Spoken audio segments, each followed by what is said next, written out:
Эл аралык мелдештерде Кыргызстандын намысын коргоп келген спорт чеберлери кийинки муунга үлгү болуп дем күч берет. Бул тууралуу оор атлетика боюнча дүйнөнүн 4 жолку чемпиону Каныбек Осмоналиев билдирип, жарандары активдүү жашоо образын карманып, дени сак болгондо гана мамлекет күчтүү болот деген оюн айтты. Ар бир жаран, ар бир биздин адам, жаштарыбыз, карыбызга чейин өзүбүздүн ден соолугубузду өзүбүз чыңаганга аракет жасашыбыз керек. Андан кийин, анан бизде өкмөт азыр бизге келе турган президентибиз Садыр Жапаров келип калчу болсо, мен ойлойм, өзү физкультурлук болгондон кийин биз ушул дене тарбияны, спортту, жогорку спортту өстүрүүгө аябай жакшы кадам шилтебиз го деп. Грек-рим күрөшү боюнча Бейжин олимпиадасынын күмүш медалынын ээси Канат Бегалиевдин айтымында кыргыз спортчулары колдоого муктаж.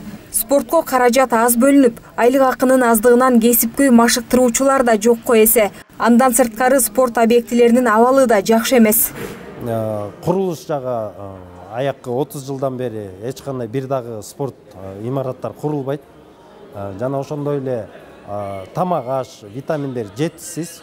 2007 жылкы менен тамак ашыбыз биздики калып калган, спортко таптакыр көңүл буруулар аз болуп атат. Ошондуктан чогулуп биз ошол суроо жоопту узатып алайын деп атабыз. Кыргызстанды дүйнө спорт аркылуу таанып жатат. Мындай ойду президенттикке талапкер Садыр Жапаров айтып, кыргыз эли өз азаматтарын сөзсүз түрдө даңктап аларын кошумчалады. Ошол эле учурда көптөгөн адамдар жолугушууларда өздөрү жашаган шаарда жана айылда спорт комплексин куруу жөнүндө өтүнүштөрүн айтып жатышты. Бул жагынан биз коңшу мамлекеттерге салыштырмалуу албетте кичине арттабыз.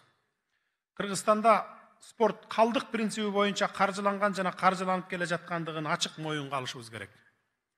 Бул жагдай улуттук спортту кризиске алып келди. Ошондуктан бизде эл аралык стандарттарга жооп берчү стадиондор, спорт залдар жок.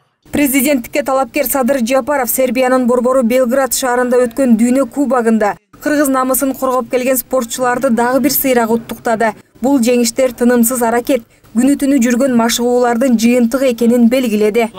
Жолун жолдап, Разактын жолун жолдап, ак жолун ачып, жакшы деп, омейин ишиң оңолсун, бактылуу болуңуз. Рахмат ата, рахмат.